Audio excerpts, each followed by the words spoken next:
How the Jewish claim to Palestine is historically and religiously false. Chapter 8. Where was Messiah Isa born? Who were his real disciples? Where were they living? Correcting the chronology of the Gospels. Was the Messiah Isa born in Palestine? For that we turn to the Quran and the story of the birth of the Messiah Isa. Quran tells us Maryam withdrew from her family to a place in the east.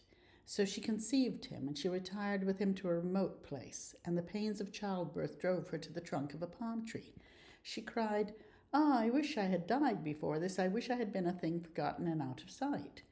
But a voice cried to her from beneath the palm tree, Grieve not, for your Lord has provided a small stream beneath you, and shake towards yourself the trunk of a palm tree. It will let fresh ripe dates fall upon you. So eat and drink and cool your eye, and if you do see any man, say, I have vowed a fast to the most merciful, and this day I will not speak with any human being. We gave them both shelter on high ground, affording rest and security, and furnished with springs. Maryam was not in a barn full of animals in Bethlehem. There was no Joseph figure. She was away from any family. This was definitely not Bethlehem. There were no known date palm trees in Bethlehem at that time or any time. In fact, there are only two locations in Palestine that are known to have groves of palm trees. One is in Gaza and the other in Jericho. Jericho is below sea level, and 2,000 years ago the terrain was conducive to the successful growth of date palms. The area was known to have palm trees and flax as far back as the first temple days. Flavius Josephus described the terrain around Jericho. Jericho is situated in a plain above which rises a bare, treeless mountain range of very great length. The ridge is uneven all the way along and uninhabited because of its infertility. He describes the dryness of the soil, unwholesome air, and it was waterless except the Jordan River. Palm groves existed on the riverbanks. The land between Jericho and Jerusalem is rocky desert. Maryam was not in Jericho because there was no high ground furnished with springs where a woman alone with an infant could live in security. She was not in Gaza because there were no known palm trees there 2,000 years ago.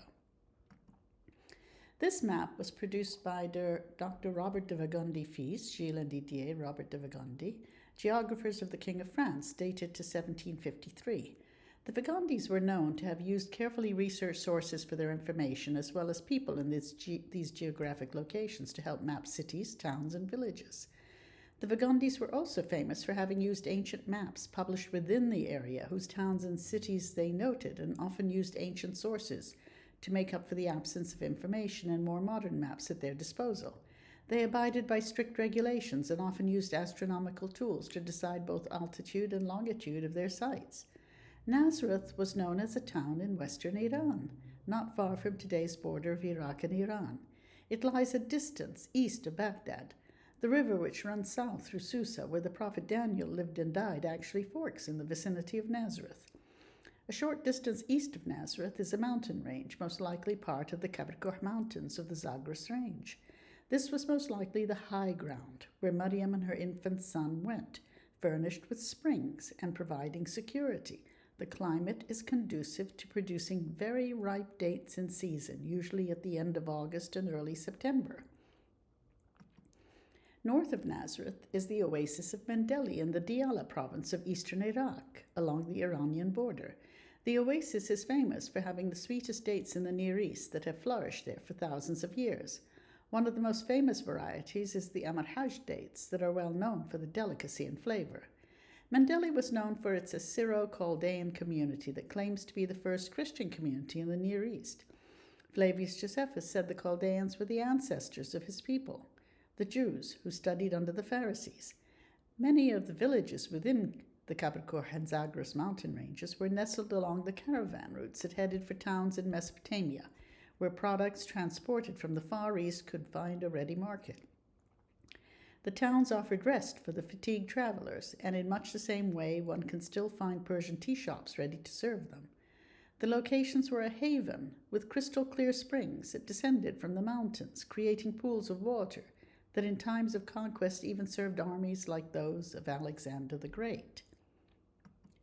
This is a larger map of Nazareth, Mendeli to the north along the red-orange border and Baghdad to the west. These were the lands of the prophets, the true Israelites. This was the blessed land. It was here that the prophets Ibrahim, Yaqub, Yusuf, and the tribes of Imran, Musa, and Harun, Daoud, and Suleiman lived. The fertile terrain was perfect for a shepherd's flock, and the region was known for its varied and abundant fruit trees. The mountainous landscape supplied protection and privacy, while the earth offered a secure livelihood. If it was good enough for the prophets, then it was certainly the perfect location for the birth of the last prophet of the Israelites, the Messiah Isa. This map was produced by Henry Teasdale and Company, London, dated 1843. Teasdale shows a town named Nazareth, slightly northeast of Baghdad, also at the fork of a river, which is one of the two tributaries of the Tigris, which is named Sinhi. Teasdale placed Nazareth in Iraqi territory, close to the Iranian border, and just east of the location is the Kabr Koh mountain range. There were about 200 towns and villages documented in Palestine, including Galilee, 2,000 years ago, and Nazareth was not one of them. Today's Nazareth in Palestine was built at least 300 years later to conform to the image the Byzantine Church was giving about the birthplace of the Messiah Isa, claiming his family was from Nazareth in Palestine. In this modern map, we get a better image of the Kabr Koh Mountains and the town of Susa, Shush, to the south. Susa is where the prophet Daniel lived. The oasis of Mendeli is shown northeast of Baghdad, close to the border with Iran. The Kabr Koh Mountains are visible just east of Mendeli. Maryam obviously had her baby in the oasis of Mendeli and then traveled east to the mountainous region for safety and security, furnished with springs. Note the tomb of the prophet Ezekiel was also in this location. Now we go back to the metal tray I purchased in Saudi Arabia from a pilgrim arriving from Isfahan in Iran. The god Ahura Mazda hovers over the three wise men, bringing gifts to the newborn Messiah Isa, accompanied by a shepherd. The wise men did not travel 800 miles because they saw a star over Bethlehem. The wise men traveled a short distance within Iran and Iraq, land of the true Israelites. Now I will go to the evidence of when the Messiah Isa arrived in Palestine and who his real followers were, not the fabricated ones mentioned in the Gospels. The Gospels say the crucifixion of a man named Yeshua, Jesus, took place in the year 30, exactly 40 years before the fall of the temple. The scrolls had said the period of time between the gathering in of the teacher of the community until the end of all the men of war who deserted to the liar would be about 40 years. The gathering in means the death of the teacher of righteousness, clearly referring to the Messiah. The Gospel writers must have had access to some of the information within the scrolls. They knew there was an incident involving Herodias, the daughter of one of Herod the Great's sons, who was executed by his father in 7 BC. They knew there was a scandalous story about her leaving her first husband, her uncle Philip, who Herod had betrothed her to when she was a toddler, and marrying the second one, Herod Antipas, another uncle. When Herodias divorced her first husband, her uncle Philip, she had just given birth to a daughter with her name, who she named Salome. According to Flavius Josephus, that daughter was a baby at the time. He wrote, "After whose birth, Herodias, taking it into her head to flout the way of our fathers, married Herod, her husband's brother by the same father, who was tetrarch of Galilee. That uncle was Herod Antipas. According to the Gospels, Salome was a damsel who danced to entertain her uncle, Herod Antipas, who at her request executed the prophet Yahya, John the Baptist, because he criticized her mother's marriage. Flavius Josephus said Salome was a baby, so the story of her being a damsel could not have been true. Besides that, the Gospel story says Herod Antipas was partying with his friends. Herod Antipas was not the type of personality who would have partied all night with his friends. Once again, we have to find the true story of what happened. According to the law, Leviticus, a man could not marry his brother's widow or ex-wife if the brother had children with that woman. If there were no children, then he was obliged to marry her. Uncle-niece marriages were approved of, unless there were children involved. The real story took place during the turbulent rule of Herod Archelaus, who wanted to be king after his father Herod the Great died in 4 BC. While he was waiting for Rome to decide if he was made king, he was given the title ethnarch, while his two brothers, Philip, not the same Philip who had been married to Herodias, and Antipas were given their tetrarchies. Herodias, his wife of Antipas, was very ambitious, and her husband Antipas was beholden to her. For Antipas to marry her at her request, he had to divorce the daughter of Aretas, king of Petra. Well, battles followed between Aretas' troops and those of Antipas. Antipas lost his entire army over this incident, making it memorable for the people of Palestine. How far would a man go for the love of a woman? Herodias remained in their memories as a seductress. Naturally, she would have been a likely candidate for the story in the Gospels. This enlargement is from a map produced in France in 1651, a private collection. It shows the territories ruled by the sons of Herod the Great. This one is the tetrarchy of Herod's son Philip, who was assigned this tetrarchy by Rome. This large area now falls into Jordan and Syria. It shows Golanitis, both upper and lower, the Golan Heights, Bethania in the center, Trachonitis south of that, Iturea in the northeast, and Auranitis north of Golanitis. The tetrarchy is marked by an orange outline. This section of the same map shows the tetrarchy of Herod's son Antipas. It includes northern Palestinian towns, including Galilee. Galilee was known as a hotbed for rebellion. Upper Galilee was in today's southern Lebanon and included Tyre. Lower Galilee was mainly in northern Palestine. The tetrarchy is marked by a green outline. In the Gospels, it was Herod Antipas who was allegedly summoned as a witness during the trial of the Messiah. He was excited to meet him because he had heard so much about him. This region within the green outline that now falls into Jordan was also part of the tetrarchy of Herod Antipas. South of it, outlined in red, were Arab lands. This was the ethnarchy of Herod's son Archelaus, who was hoping to be made king by Rome. That never happened. Archelaus was in control of Judea and Samaria. This shows the entire ethnarchy of Herod Archelaus, from the green-yellow line north of Samaria to the southern yellow line north of Idumea and other Arab lands. Since all of these regions were once part of Greater Syria, the Mediterranean Sea adjacent to these lands is named the Syrian Sea in Latin. As Flavius Josephus wrote, these lands were seized by the Jews.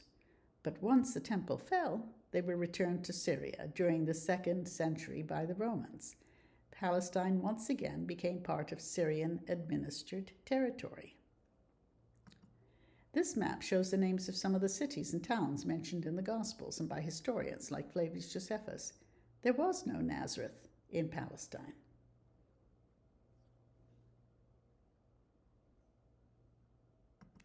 The story of Herodias and her daughter, the alleged dancing damsel who allegedly requested the assassination of the prophet Yahya, is full of contradictions.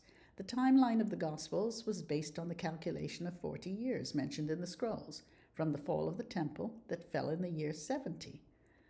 70, take away 40, is 30.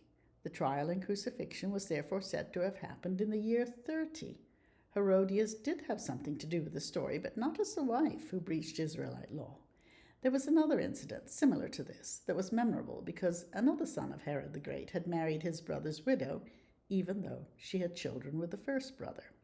That son of Herod fit every description given in the story in the Gospels. It also matches the dating of the scrolls.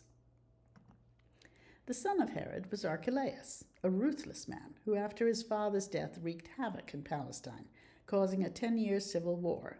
The description of the story in the Gospels fits Archelaus perfectly, and his wife Glaphyra. Archelaus had a morally weak character. He was constantly partying with his friends, even during the night of his father's death when he was dancing and singing as though his father was a fallen enemy. The people hated him and accused him of leading a double life. Glaphyra had been married to Herod's son Alexander, brother of Archelaus. She was arrogant, boastful, and considered her heritage to be of royal blood. She descended from Persian and Macedonian royal ancestry, and was daughter of the king of Cappadocia in Libya.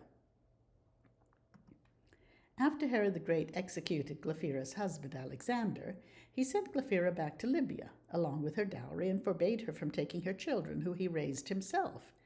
Glaphyra and Alexander had 2 sons, no daughters. Herod raised them with the children of the other son, Aristobulus, who he also executed in 7 BC.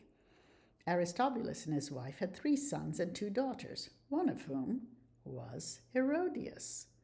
Glaphyra had married King Juba in Libya, and when he died, she returned to her father's household. On a visit to her father, Archelaus saw her. He then divorced his wife Miriam and married Glaphyra, bringing her back to Judea. When the marriage took place around 5 or 6 of the Common Era, the prophet Yahya was in the wilderness and criticized the actions of Archelaus for breaching the law. Archelaus was most likely in the fortress of Machaerus, located near modern Khirbet Mukawwar, 5 miles from the Dead Sea. This is a picture of Machaerus. As you see, it faces the Dead Sea. It's a very tall mountain or hill. Machaerus was a perfect strategic location on a soaring peak where a ruler of Judea who was so hated by his people could seek protection, as it was filled with stockpiles of weapons. Machaerus had good views of Arab lands. There were high walls and towers as high as 90 feet at the summit, and below Herod the Great had established a city. At the summit, Herod had built a palace within a fortress that was, according to Flavius Josephus, breathtaking in the size and beauty of the various rooms. Machaerus was a perfect location to bring a new wife who descended from royalty. The prophet Yahya was most likely preaching in the wilderness below and caught the attention of Archelaus and Glaphyra. Angry at the prophet's criticism of her for marrying her husband's brother, Glaphyra wanted Archelaus, who was feasting with his friends as usual, to capture the prophet and execute him. Glaphyra's sons were raised with Herodias and her siblings, and Herodias would have been old enough to be a dancing damsel, who at the request of Glaphyra went to her uncle Archelaus and asked for Yahya's head. After the incident, Glaphyra had a dream in which her husband Alexander appeared and condemned her for breaching the law. The dream was so terrifying, Glaphyra died of shock 2 days later. There was an uproar among Jews and Samaritans about the execution of the prophet Yahya, and the matter was brought to the attention of the Romans, who ordered Archelaus to appear before Caesar in Rome. After a 10-year request that Rome crown him king, Caesar banished him from Palestine and left him penniless in Vienna and Gaul, since his property was seized by Rome.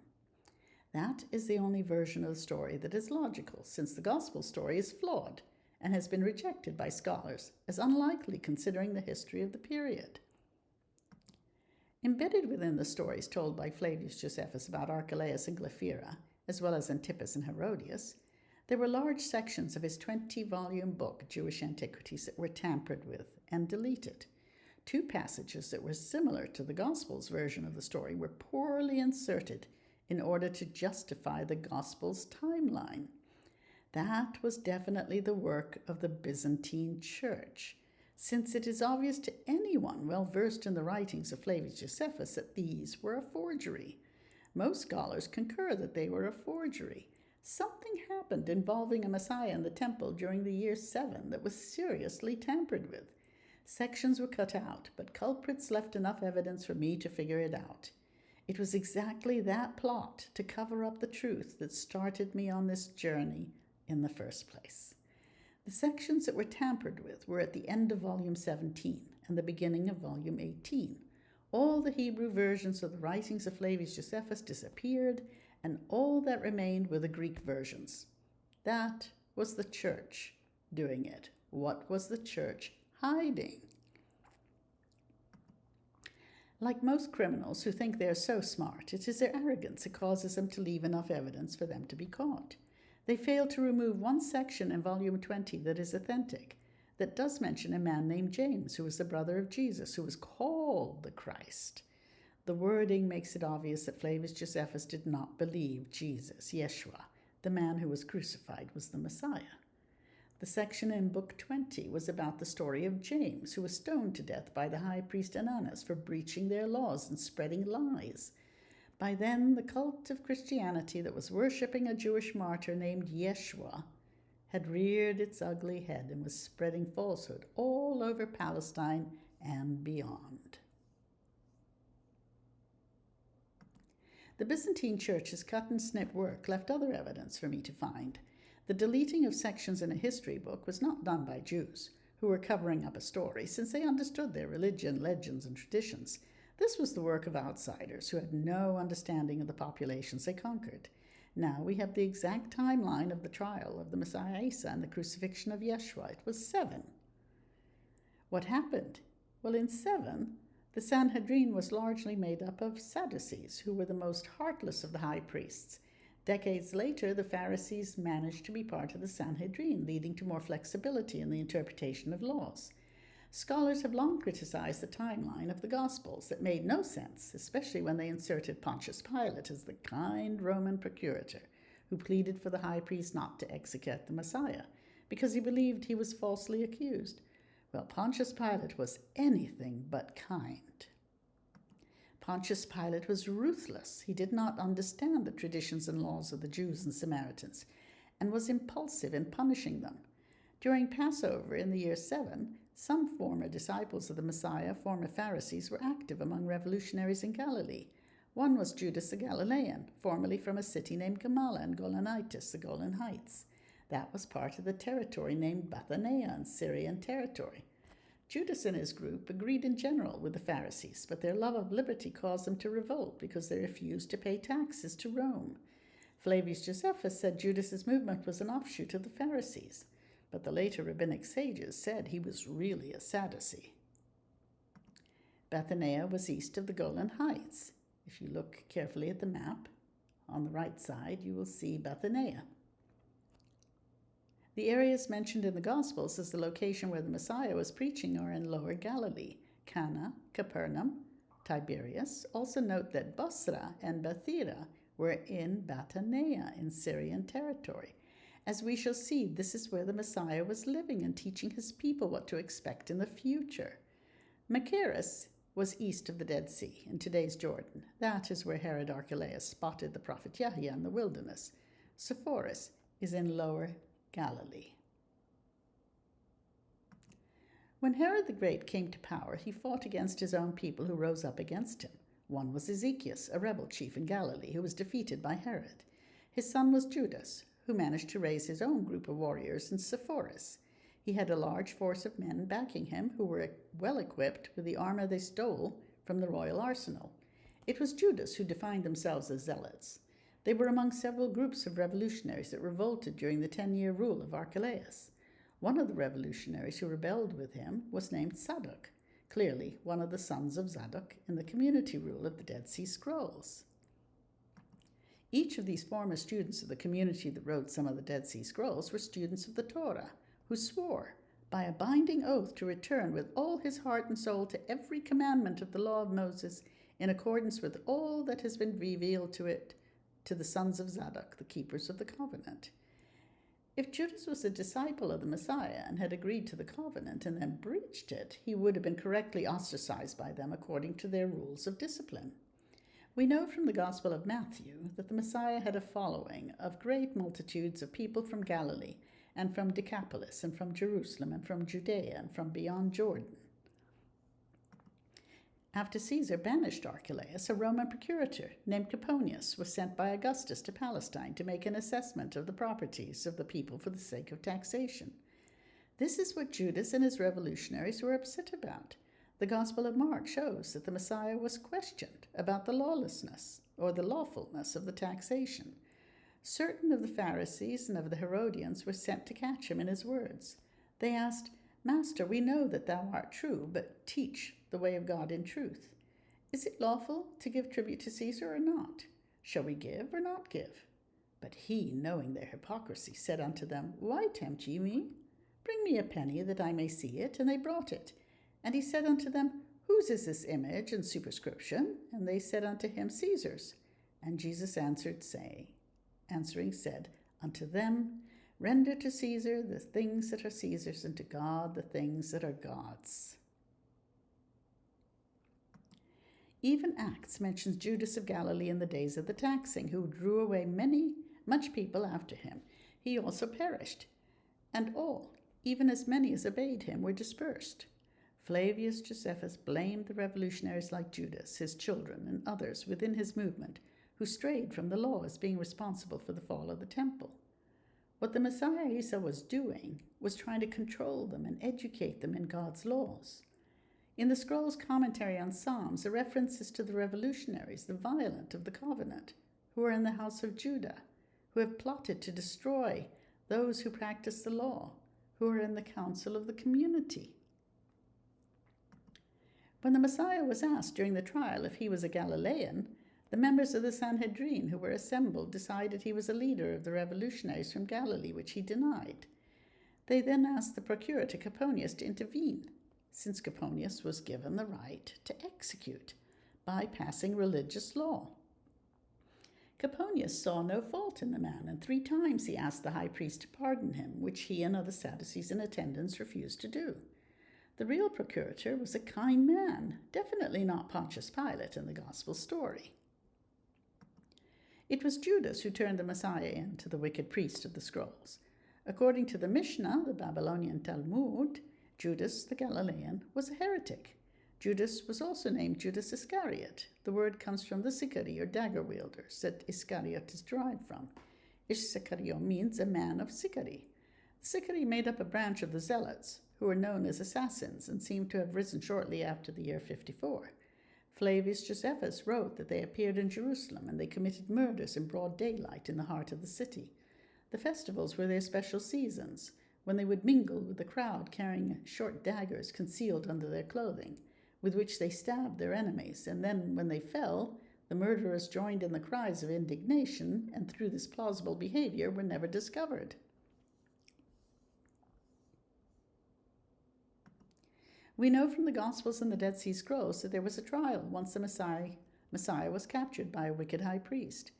The procurator Coponius obviously did something to help save the Messiah from his prison, and the rabbis and doctors of law honored him for it. That can be found in the Mishnah, that informs us that one of the temple gates was named Kipponus, which has caused some scholars to speculate that it was named after Coponius. It is believed the gate was named as the gate of the chain, known today as the Jaffa Gate. It was the gate closest to Herod's palace within the old city, and if one were to travel eastward from the Jaffa Gate, one would end at the temple enclosure. Any Roman procurator who was stationed in Jerusalem during a festival would have seen the dedication of the gate to one of their own, and would have surely marveled at why Coponius received such an honor. The Gospels tell us the procurator found no fault in the defendant, the Messiah, and when he saw that he could prevail nothing but rather a tumult was made, he took water and washed his hands before the multitude, saying, "I am innocent of the blood of this just person, see ye to it." Then answered all the people and said, "Oh, his blood be on us and on our children." Well, the Messiah Isa definitely escaped. We know that from the Dead Sea Scrolls and the Quran. But who was part of the plot? If the Pharisee rabbis and doctors of law were students of the Messiah Isa and were connected to the community that wrote the scrolls, who exactly were they? What can we deduce from the community that wrote the Damascus document? Well, I assembled 17 clues derived from the scrolls. They were of either Babylonian or Persian origin, their language of sons of light versus sons of darkness, their terms like Serech, their descriptions of the lion of wrath, the term liar, their reference to Jews as a distinct people, all have antecedents in Persian thought. They descended from the Israelites who were beyond Damascus after the burning of the first temple. They regarded themselves as the true Israel, meaning the original Israelites. They were zealous for the Torah and the law. They were not zealots, since they promoted peace between them and their Gentile neighbors. However, they were preparing for a final messenger of God who would usher in the day of judgment. Many in their community were experienced warriors, since they had good knowledge in the tactics of Roman warfare. They lived in camps, which eventually became villages and towns. They regarded themselves as a mobile community like God's warriors depicted in Deuteronomy and Numbers, zealous for the laws of Moses and ready for action in order to fulfill God's plan. The community permitted independent living, but they did have some communal property and felt a responsibility for the needy among them. They had a Moses-like guardian who watched over their affairs and was their supreme guide and protector. They had Levites, priests, and a large assembly of members. They governed themselves in a very biblical fashion. They gathered together to commemorate the covenant once a year, so they must have lived somewhere away from Jerusalem, so as to not draw undue attention. Yet they must have been respected enough to be permitted to live their own lifestyle. Since Qumran has been ruled out by archaeologists as a possible location, and it was only 18 miles east of Jerusalem, the location is unlikely. They must have had good relations with the ruling hierarchy, religious and secular, in Jerusalem, in order to preserve their lifestyle. They offered acceptable sacrifices at the temple, so their members must have been approved of by the priestly hierarchy in Jerusalem. They most likely lived somewhere in an area that would be considered the lands of Damascus. They must have had some independence and self-rule that was accepted by the ruling monarchs of Judea and the Romans. Their community must have been continually expanding, since they had rules for new members. They were regarded as princes because they sought God, and their renown was disputed by no man. For the teacher of righteousness to find refuge among them without catching the eye of potential enemies in the ruling religious hierarchy of Jerusalem, they would have lived somewhere in areas secluded from the majority of the population of Palestine. I concluded that the community that wrote the Dead Sea Scroll was the Beni Bathira, sometimes spelled Bahira. They were living in the land of Damascus, Syrian territory. Who were the Beni Bathira? They were a group of Pharisees who were the princes, or Nasi, the spiritual leaders of the Beni Israel. The term Nasi was even used by the Zoroastrian Magi of Persia, as they were also considered to be priestly princes. No one disputed the knowledge of the Nasi. It was the Babylonians who were always at the forefront of religious teaching from the time of Ezra onward. The Babylonians were the ones who, after the damage to the first Jerusalem temple, left Judea and went beyond Damascus, meaning Mesopotamia. Who else came from Babylonia during the same period? The Babylonian Hillel, who trained under the great Palestinian Pharisee sages Shemaiah and Otalion. In his youth, returned to Babylonia and then returned to Judah once again, when he was chosen as Nasi. There should be no doubt that Hillel was one of the disciples of the Messiah Isa, since the few sayings he was remembered for closely resembled those we see in the Gospels, and his advice followed that of the teacher of righteousness in the scrolls. Hillel came to Palestine around the year 30 BC, but he became active as spiritual leader between 10 BC and 10 of the Common Era, after which no one heard from him. Hillel's teachings were well respected by the masses, since he introduced a flexibility in the laws, as the Quran confirms was the message of the Messiah Isa. Another well-respected Pharisee was Shammai, whose followers were very hostile to the Romans and discouraged interactions between the Jews and Gentiles. Hillel was reputed to have said, "What is hateful to you, do not do to your neighbor." That is the whole Torah. The rest is commentary. Babylonian Talmud. Hillel regarded the love of one's fellow man and the good deeds towards others as the essence of faith. Hillel spoke Aramaic like the Messiah Isa. The Messiah Isa was offering his people some flexibility in the interpretation of the laws. The Injil is missing, as is the source of the writings we see in the Synoptic Gospels, Mark, Luke, and Matthew, which scholars have called the Kel document. The Quran says therein was guidance and light and confirmation of the law that had come before him. The Quran states it was because of the iniquity of the Jews that Allah made certain foods unlawful for them, which previously had been lawful, and this was done because they hindered many from Allah's way. For those who followed the Jewish law, we forbade every animal with undivided foot, and we forbade them the fat of the ox and the sheep, except what adheres to their backs or their entrails, or is mixed up with bone. This in recompense for their willful disobedience, for we are true in our ordinances. That confirms that the Jews did distort the Israelite laws. They invented their own laws and were punished for it. Many of the extreme or irrational dietary restrictions found in the Torah were most likely fabricated by the scribes who wrote the narrative. Jacob Neusner wrote that Talmudic Judaism, because of its stress on what and how one eats and drinks, has been called a religion of pots and pans. The obsession with such trivialities in religion causes its followers to lose track of the essence of faith. The original laws given to the Beni Israel were closer to those found in Lipit Ishtar's and Hammurabi's codes. The observance of the Sabbath, however, was absolutely required. All this would be obsolete once the final messenger arrived with a new covenant. The Jews were told by their Messiah Isa that they had to obey the Israelite laws until the kingdom of God was established, and if they behaved, then they could join the community of the righteous. Where were the Beni Bethira living? Well, they settled in Bithynia when Saturninus was governor of Syria. He had offered them Ulatha near Antioch in northern Syria until Herod the Great approached them with the offer of lands in Bithynia.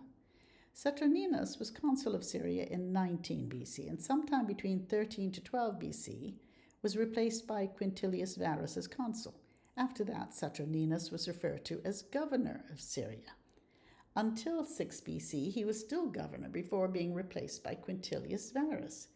That means sometime between 12 and 6 BC, the Beni Bethira settled in Bithynia, around the same time that Hillel arrived for the second time and replaced them as Nasi. We can therefore deduce that this is the period when the Messiah Isa arrived with his people from Babylonia.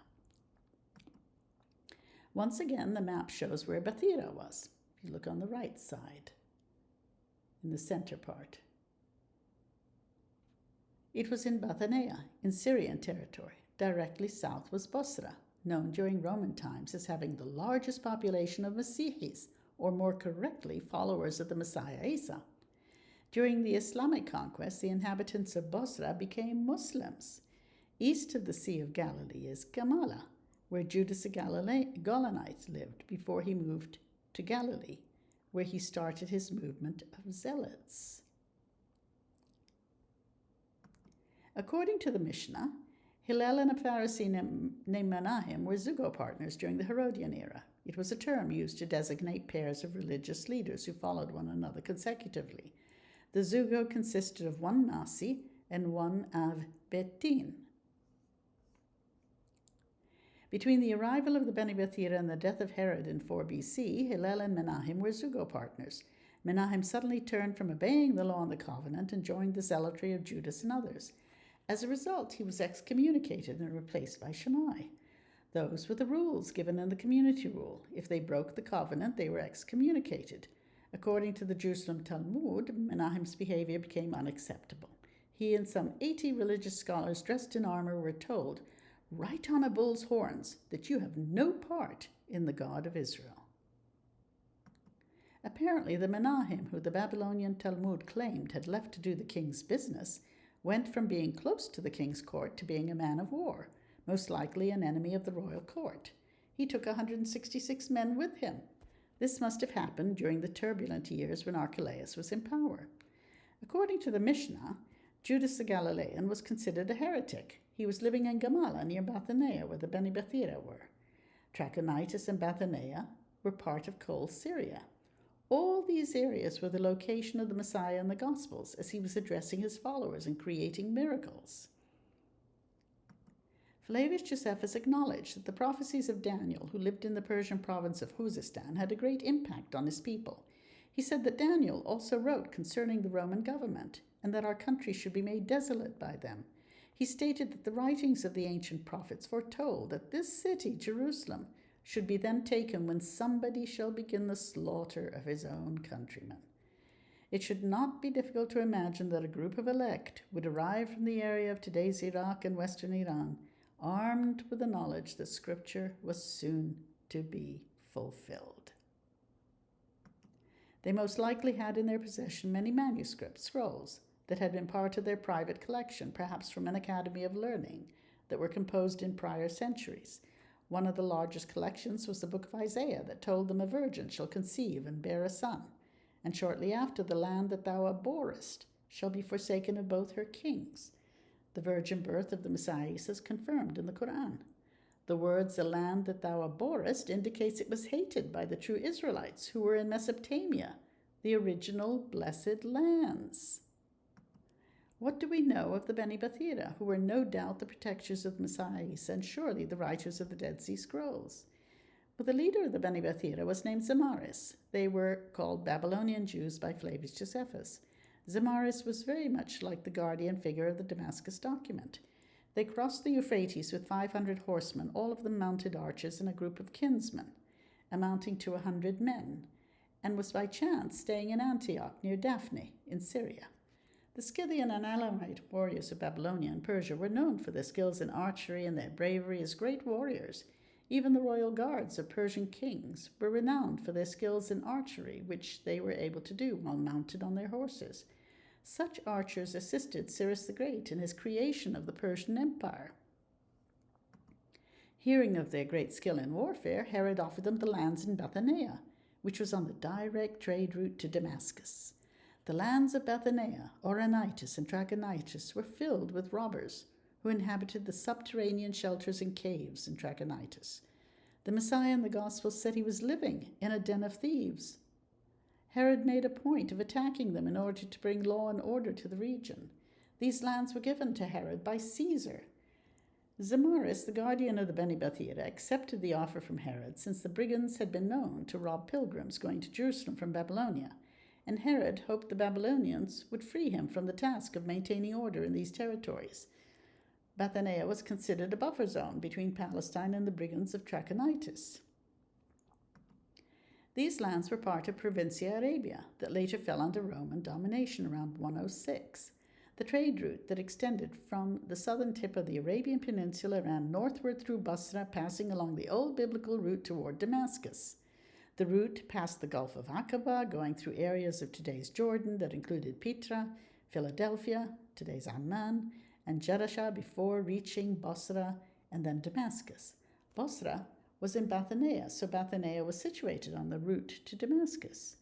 As such, it was considered to be part of the land of Damascus, where the Damascus document was most likely composed. Many more Babylonians settled in the lands of the Beni Bathira, and others from the surrounding areas joined them. The village that Herod built for them was not inferior in size to a city. Zamaris built on it fortresses, and a village to which he gave the name Bathira. And there came to him many men, and from all parts, who were devoted to the ancestral customs of the Jews.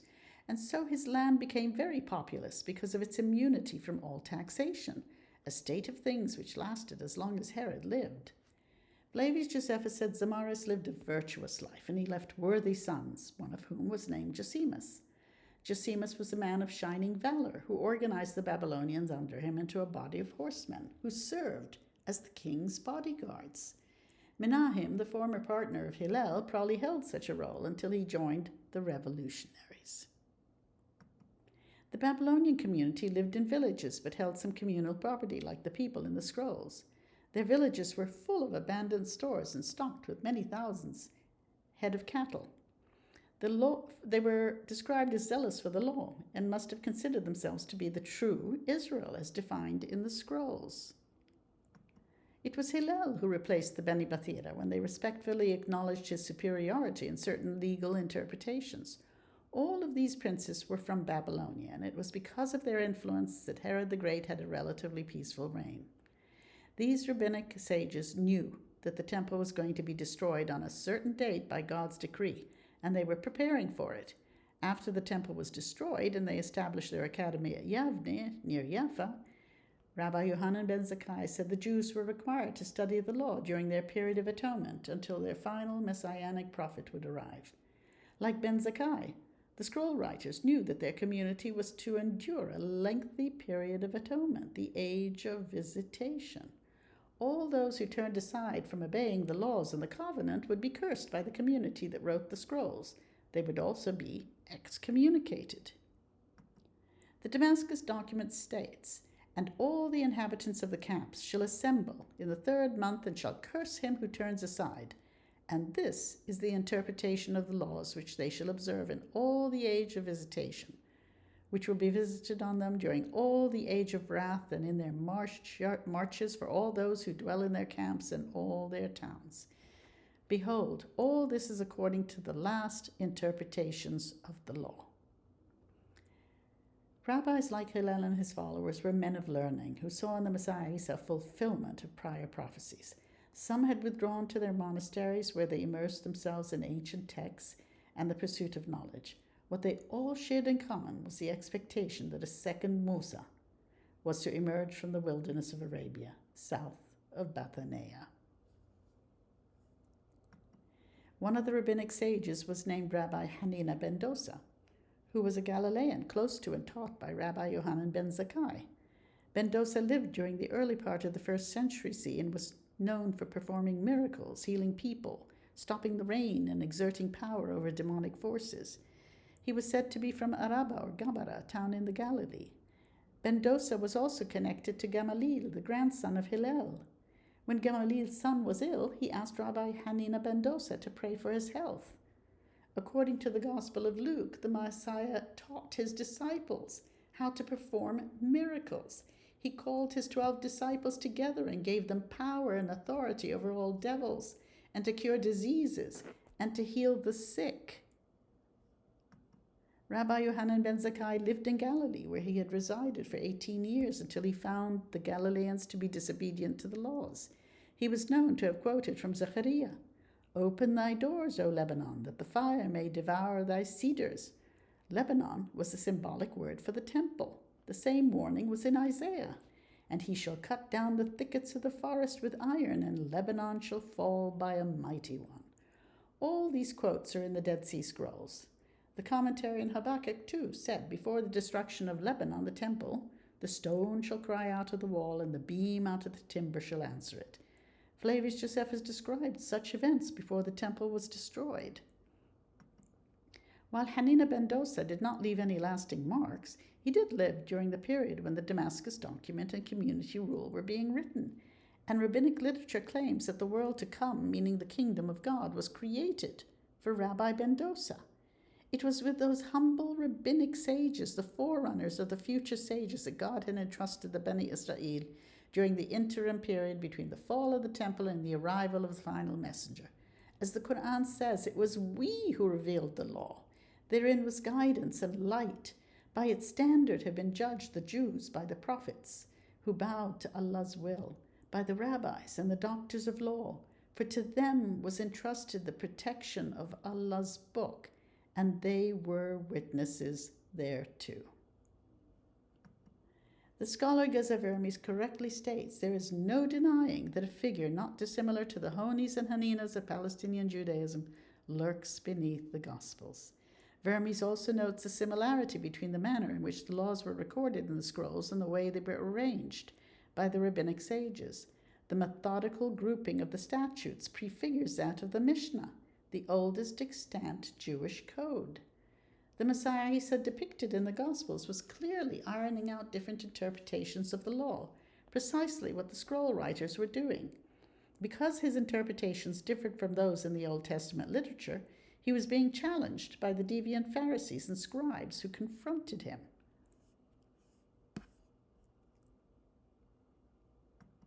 One of the discussions was about the Sabbath, whether it was lawful to heal on the Sabbath days. As previously stated, Louis Ginzberg had carefully examined the Damascus document section found in the Cairo Geniza in 1922, long before the discovery of the Dead Sea Scrolls. This scholar, who had compiled the 7-volume Legends of the Jews, had a refined instinct regarding who the authors of this document were. Based on many similarities of the style and content, the manner in which laws were interpreted, and the rules given as a guide to daily life, Ginzberg believed it was the work of the Pharisees who came from Mesopotamia. He saw a similarity between some of the laws and the oral laws of the rabbinic sages, like the regulation regarding the Sabbath. The evidence all points to the Babylonian rabbis as the community who wrote the scrolls. Many of their disciples in Syria and northern Palestine joined their community and were preparing themselves for the future destruction of the temple and the centuries of atonement that would follow as they guided their people towards the truth and the final messenger of God, falsely referred to as a Messiah. In the Damascus document, the rules about the Sabbath are given. If a man falls into water on the Sabbath, he could not be pulled out with any utensil like a ladder or rope. But in the hybrid community rule Damascus document, we are told it is acceptable to hand him one's garment to lift him out, but not an instrument. As the Messiah in the Gospel says, it is lawful to do well on the Sabbath days and save a life. The Damascus document states these princes, obviously the Nasi, were digging the well, which was the law. They were putting together their combined heads to offer the best interpretations. This method would last until he comes who shall teach righteousness at the end of days. He was to be their warrior prince or final teacher of righteousness, who would establish the last covenant between God and his people. Flexibility to interpret the law was the role of the Messiah Isa according to the Quran, to make lawful to you part of what was before forbidden to you. According to rabbinic literature, Ben Zakkai, like his teacher Hillel, was said to have worked hard to bring peace between the warring factions.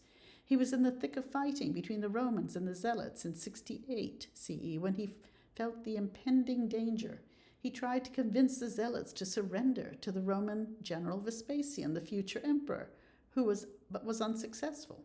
Fearing for his own life, legend has it that he feigned death and had his students transport him in a casket, taking him to meet Vespasian. Ben Zakkai emerged to diplomatically plead the case of the pacifist Jews. The outcome of their discussions was a fulfillment of a promise by Vespasian to establish a place in Yavne where the study of the Torah could continue. Yavne was near Jaffa. When Ben Zakkai was in Yavne, he was informed of the destruction of the temple, causing his colleagues to lament the death of so many. In his last days, the coming of the future warrior messenger of God, the rabbis continue to refer to him as a Messiah, was on his mind.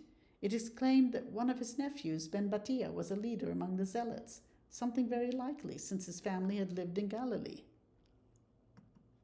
The religious leaders who survived the turmoil of the Jewish war were the Tanaim, repeaters.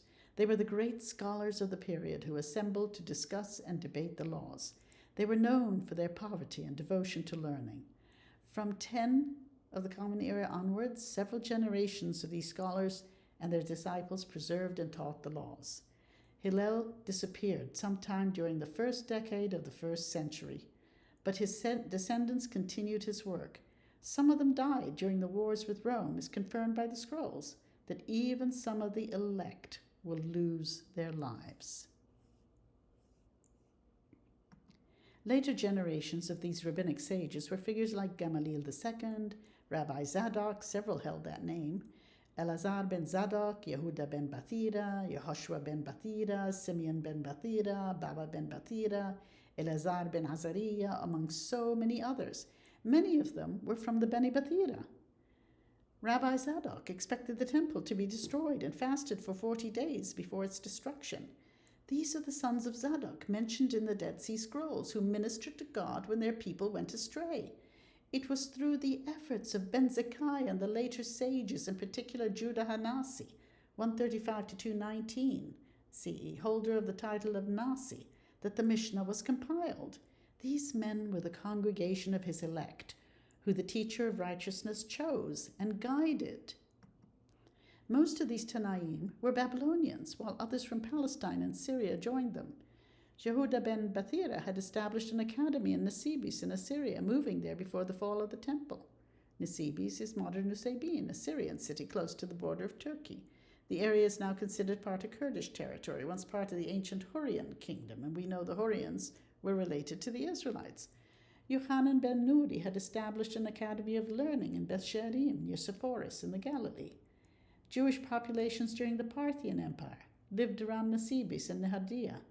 Many of the Tanaim of Yavne settled in Mesopotamia after the failed Bar Kokhba rebellion in 135. The followers of the teacher of righteousness, the Messiah Isa, resettled themselves in the original blessed lands of Mesopotamia, where they obeyed the covenant. They studied the law and guided their community as they waited for their second Moses, Musa. It was all over Mesopotamia that we find the followers of the Messiah Isa, some of whom were known as the Nasara of the Quran. As the scrolls say, they were to obey the statutes until the coming of the Messiah of Aaron and Israel, as the final messenger is named in the scrolls. It was he who would teach righteousness at the end of days, and it is he who would supervise the battles waged by his community. If they followed the laws, they would be protected from what was to come. Quoting from Isaiah, the Damascus document states, "There shall come upon you and upon your people and upon your father's house days, such as have not come since Ephraim departed from Judah. But for whoever shall walk in these precepts, the covenant of God shall stand firm to save him from all the snares of the pit, whereas the foolish shall be punished. Around 200, the rabbis reluctantly put the oral law, the Mishnah, into writing, and by then many of the earlier interpretations would have been rejected for more current ones. Reliance on the Tanakh, the Old Testament literature, became part of their past. Too much bloodshed and divisiveness resulted from the inability to interpret those laws, those texts, properly. The behavior of the Israelites and Jews toward one another took precedence over trying to follow the laws of Moses as the Bible erroneously described them. Today we see Israeli Orthodox communities who fueled the violence of the settlers and claim God gave them Palestine, are still following the Torah that was composed 2,500 years ago and became obsolete once the temple was destroyed. Historically, it was the Babylonian Talmud that was the richest and the most flexible compared to the Palestinian Talmud. The scholarship that continued under the influence of the Bani Bathira and the Babylonian scholars was very much at the forefront of rabbinic scholarship and was largely responsible for preserving the Torah for future generations. What they introduced into it was the flexibility needed to help their community adjust to changing times. As a result, Babylonia became the center of religious learning and would lead rabbinic Judaism. The Palestinian Talmud would not be completed until the 5th century, but took a subordinate role to the Babylonian Talmud. Rabbinic literature indicates serious disagreements between both schools of Hillel and Shammai regarding how to relate to Gentiles among them. The 18 decrees promoted by the school of Shammai were established to separate Jews from Gentiles in their daily lives. The Hillelians and later rabbinic scholars were far more tolerant. From what we learn from the Quran, the Gospels, the Dead Sea Scrolls, and rabbinic literature, one can conclude that Hillel was most likely one of the disciples of the Messiah Isa. Those scholars who concluded that the Essenes were the writers of the Dead Sea Scrolls were not doing an in-depth research. The Essenes were simply one of the many Israelite communities in the Near East who were influenced by the Pythagorean lifestyle. Even the writers of the scrolls show the influence of the Pythagorean lifestyle that was well known and practiced in Mesopotamia and the western provinces of Persia during the last centuries BC. The Therapeutai was another such group of Israelites who practiced a mix of a Pythagorean lifestyle with Israelite laws and traditions. Many of them inhabited monastic communities throughout the Near East. They were all part of the Aramean world that was influenced by the Greeks. The Aramean tribes refer to the Messiah as Isa, not Jesus. Many of these communities believed a Messiah had arrived, but were expecting a second one, the Comforter mentioned in the Gospel of John.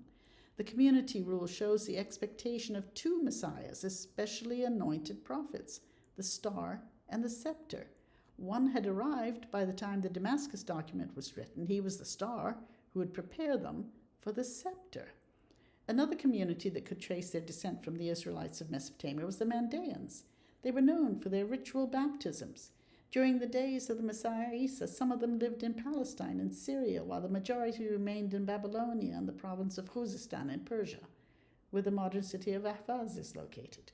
They too lived in the marshes of southern Iraq, but their roots were Israelite.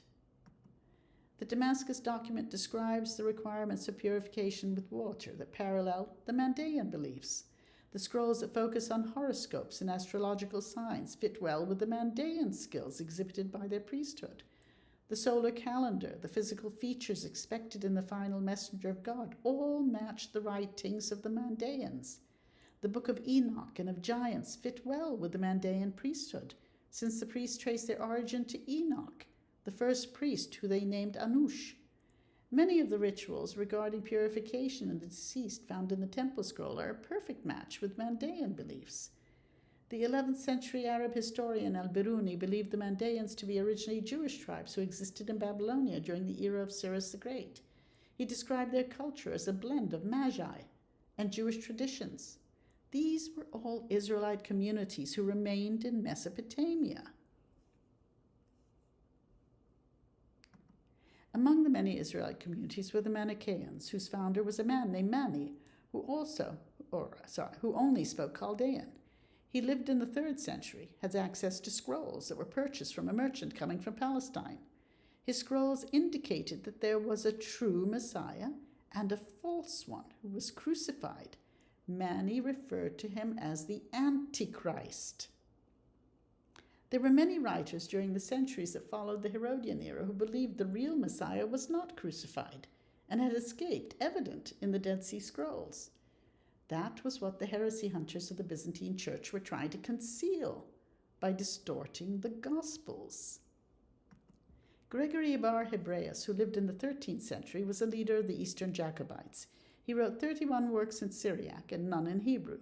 He claimed that the hierarchy of elders, similar to what we find among the Essenes, was present in Persia during the 1st century. He also noted that the Magi had followed the teachings of the Messiah Isa. Flavius Josephus wrote that the majority of the tribes of Israel remained in the area beyond the Euphrates. By now it should be obvious that the Messiah Isa and the prophet Yahya were born in Mesopotamia, not Palestine. A perfect example of the Bani Israel who followed the teachings of the Messiah Isa was the Nestorians, who studied. Let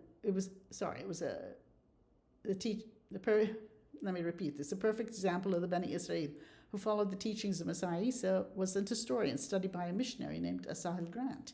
He wrote a book on them entitled The Nestorians, or the Lost Tribe. One of the areas they lived in was near Lake Urmia, northern Iran, in former Assyrian lands. They were mountain tribes who lived not far from Nineveh, where the prophet Yunus, or Jonah, is buried. They lived in Accra, in northern Iraq, and in the area of Al-Ahmadiyya. The Yazidis also inhabit this area and follow a religion that is a blend of Judaism and Manichaeism. Their rituals resemble Zoroastrian customs, and their language is Kurdish. The Nestorians claimed they descended from the original Israelite tribes whose kingdom was in their region. They were followers of the Messiah Isa, but in later years many adopted Catholicism because of the relentless missionary work of the Catholics.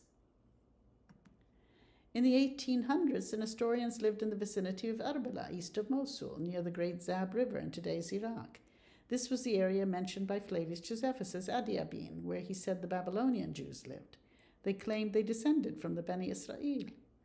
The Nestorians preferred the company of Muslims and that of the Jews, since their culture and beliefs were closer to those of the Muslims. The Nestorians claimed the Magi, who brought gifts to the Messiah at his birth, came from Urmia, once part of ancient Media, one of the areas that Zoroastrians inhabited. They claimed Zoroaster was a student of the prophet Jeremiah, and it was the Zoroastrians who predicted that a Messiah, similar to the character of the Messiah Isa, would come to the Israelites. The oral tradition that two messianic figures were expected, the star and the scepter, came from the Zoroastrian community. The Nestorians claimed it was written in the holy books of the Zoroastrians. The Jewish Palestinian Flavius Josephus claimed the Chaldeans are the original ancestors of our race, and this blood relationship accounts for the mention which is made of the Jews in their annals. The Mandaeans of the Iraqi marshes connected the real Nazareth with the Iranian city of Qum. Paul and the cult of Christians who preached in these areas were responsible for distorting the image of who the Messiah Isa really was. Paul states that the Parthians, Medes, Elamites, and others who lived in Mesopotamia were among those who arrived in Jerusalem when the Messiah Isa was there. The Medes became the majority of today's Iranians. The Jews and Nestorians shared the same language, a dialect of Syriac derived from Aramaic. Before they became Catholics in recent history, they disapproved of the cross in their houses of worship and regarded the Armenian Christians to be idol worshippers because of the statues in their churches. They regarded Gentile Christian practices with disdain. They also named their children Zadok, Absalom, Eleazar, Melchizedek, and Gamaliel. They followed many of the rituals that the Jews did during the temple days. These were the lands of Hillel and the Beni Bathira. It was the rabbinic sages who escorted the Messiah Isa to Syria and Palestine and protected him from the deviants among the Jews of Palestine. The historian Ibn Ishaq related the story about a Syrian Jew named Ibn al-Hayyaban, who had visited the Jewish tribe of Beni Qurayza shortly before the Prophet Muhammad received his first revelations. Members of the Jewish tribe had spoken glowingly of his devotion, his frequent prayers, and his upright character, And when the tribe had experienced a lengthy drought, they urged him to pray to Allah for rain. He went out to the fields and prayed repeatedly until the rains finally came and soaked him. At the time of Ibn al-Hayyaban's death, as it drew near, he confessed to his fellow Jews that he had left the fertile lands of Syria to live in the harsh desert of Arabia with its diseases and famine only because he knew the final messenger would soon arrive. He had hoped to be there during that time to be counted among the faithful. Before he died, he warned them not to oppose the messenger because he would wage war against those who oppose him and would take many captives. He warned them not to be intimidated by his tactics because it had been foretold that they would all have to endure such acts. In later years, when the Prophet Muhammad battled the Banu Qurayza, some of their youth remembered the words of the Syrian Jew, so they withdrew from their fortifications and accepted Islam. The same happened among the youth of the Jewish tribes of Aus and Khazraj. The Dead Sea Scrolls had warned the Beni Israel about the final messenger who would be wise and will know many things, vision to come to him on his knees, and he will know the secrets of men, and his wisdom shall come to all peoples, and he will know the secrets of living things. All their designs against him will fail, and the joy of all living things will be great because he is the chosen one of God. When the Prophet Muhammad was a boy entrusted to the care of his uncle Abu Talib, he once accompanied his uncle to Syria in a merchant caravan. The historians Ibn Ishaq and Tabari described a monastery in Basra that the caravan travelers had stopped near for hundreds of years. It stood along the ancient caravan route from Arabia. When Abu Talib's caravan stopped for rest and provisions at the monastery, which he had done frequently in the past, one of the Nasara monks stationed at his post noted that a small protective cloud hovered above the head of young Muhammad. The cloud stopped when the travelers stopped and moved when they moved. And when the group found refuge under a tree near the monastery, the cloud rested over the tree, whose branches then lowered themselves over the boy so as to shield him from the sun's rays. Contrary to his habitual behavior towards the travelers, the monk ordered a large meal to be prepared and invited all the members of the caravan as his guests. He examined all their faces, but he found nothing that he was seeking. And when he asked if there were others, he was told about the boy who was left behind to care for the animals. The monk then requested that the boy join them, which he did. The monk examined the boy and was convinced this was the prophet his old manuscripts described. Once the boy removed his cloak, the monk found the seal of prophethood on his back, between the shoulders.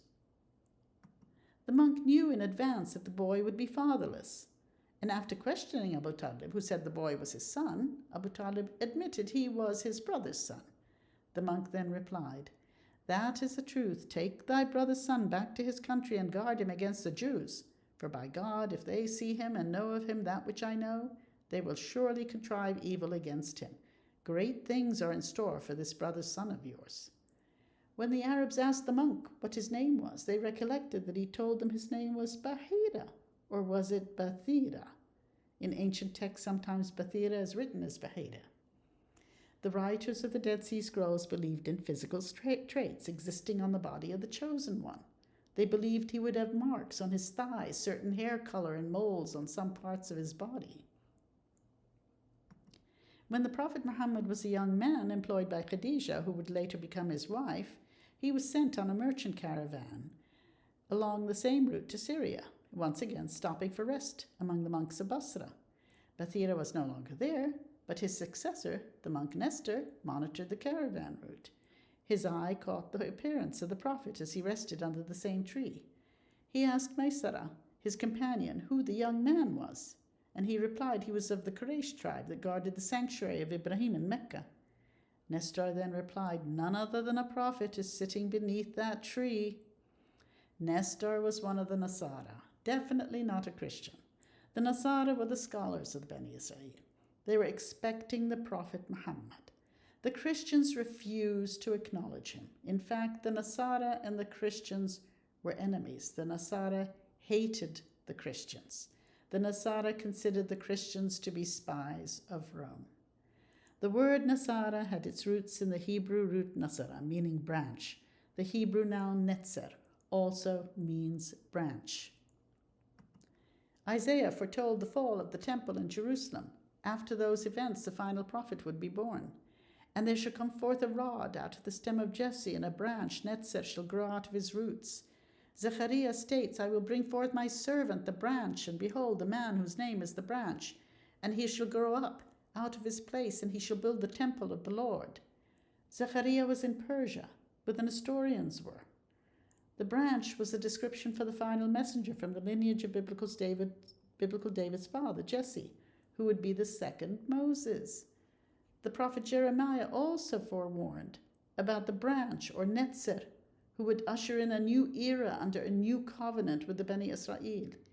In those days, God will cause the branch of righteousness to grow up unto David, and he shall execute judgment and righteousness in the land. The Nasara were the religious scholars among the Beni Israel. Their membership was most likely drawn from various Israelite communities in the Near East, confirmed by the Mandaeans, who said some of their own people were Nasara. Both the Messiah Isa and the prophet Yahya lived among the Mandaeans.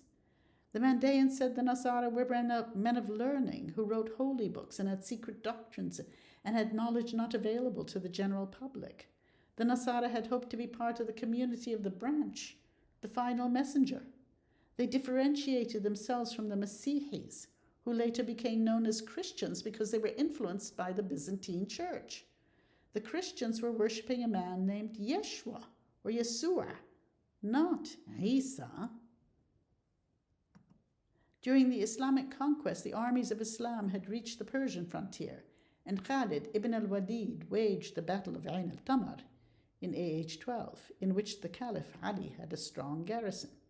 In one famed incident, Khalid had reached a monastery in which 40 young men who referred to themselves as students of the Injil barricaded themselves out of fear. These followers of the Masih Isa's teachings became some of the greatest names in Islamic history. Among them was Musa ibn Nusayr, who was a member of the Arasha clan of the Galilee. He became the famous conqueror of Morocco and Spain. Another was Ibn Ishaq, who wrote about the life of the Prophet Muhammad. The Arab historian Tabari, as he was describing the historical accounts of Sayf ibn Amr, wrote of the valor of many of these followers of the Injil who joined the ranks of the Islamic faithful and became known for their bravery in war. Anbar province in Iraq was known as a center for the Arabs who were students of the Injil, the original gospel, many of whom were members of the Iyadi tribe who were knowledgeable in the ancient Kufic script. These students of the Injil readily joined the ranks of the Islamic faithful. They were responsible for preserving the Quran in Kufic, later transferring it to Mecca. The clans of Banu Alqama, Banu Ayyub, and other large clans from Arabia knew the Messiah's name was Isa. He was never referred to as Yeshua, which was a Hebrew name. The followers of the Messiah Isa were Aramaeans in both language and culture. The monks in Syria had beliefs that were closer to Islam than today's Christians. The monks regarded themselves as servants of Allah. They referred to Allah as Rabb, Lord, and man as Abd, servant. This is a rubbing from an ancient gravestone written in Kufic script, property of the author. It begins, in the name of Allah, the Compassionate, the Merciful. Bismillah ar-Rahman ar-Rahim.